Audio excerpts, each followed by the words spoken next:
بیننده عزیز سلام علیکم، بفرمایید. الو سلام علیکم آقای انصاریان.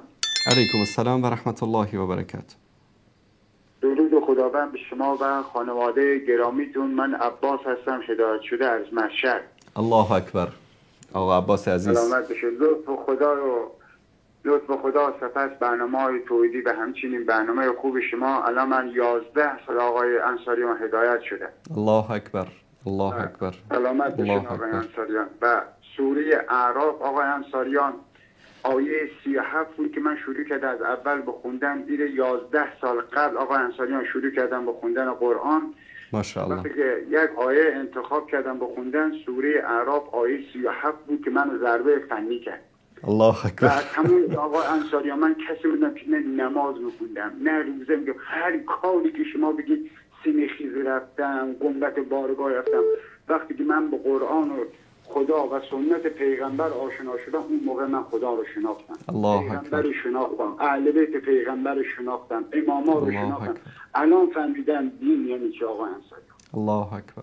انشالله که خداوند در دنیا و آخرت خداوند عوضتون بده آقای انصاریان. انشالله که خداوند هر چی میخواد در دنیا و آخرت قسمت میکنه آقا. آمین آمین. الله متعال به شما صبر و ثبات و استقامت نصیب بکنه.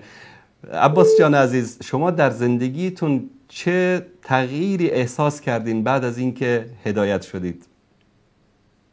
از موقع که با لطف خدا که هدایت شدم آقای انصاریان، روز بروز نمیخوام بگم دیگه گل و بلبل شد برام، از آسمون بارید بیام میگم خدایا نه. با لطف الله توی 11 سال تغییر کردم. لطف خدا چجوری بگم، اعتقاد دینیم رفته بالا و الان یک دونه شده که من قبلا تو 33 سال قبل هیچ علمی نداشتم. از موقعی که من خدا شاهد هدایت شدم، خداوند چنان علمی به من داده، با پیر غلاماش بحث کردم، با آخوندش بحث کردم. یعنی وقتی که آیه قرآن جلوشون میکنم مثل جن فرار میکنم. الله اکبر. همش لطف الله و سپس برنامه‌های توحیدی. انشالله که خداوند در دنیا و آخرت عوضتون بده. آمین آمین. زنده باشید، سلامت باشید. خیلی خوشحال شدیم که صدای شما رو شنیدیم. عباس آقای عزیز، برادر بزرگوار. الله پشت پناهتون بشه.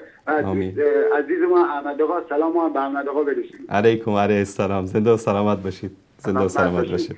هم موقع اومدن بگیم بابا سطح آشغال درشو وا کردن، بعد این رافضی آمدن خیلی سر صدام کنه. در همین سطح آشغال باز اینا دیگه بنزه تو سطح آشغال. الله متعال حفظتون بکنه. سلامت باشید برادر عزیز. زنده باشید. یا الله مدد. یا الله مدد. یا الله.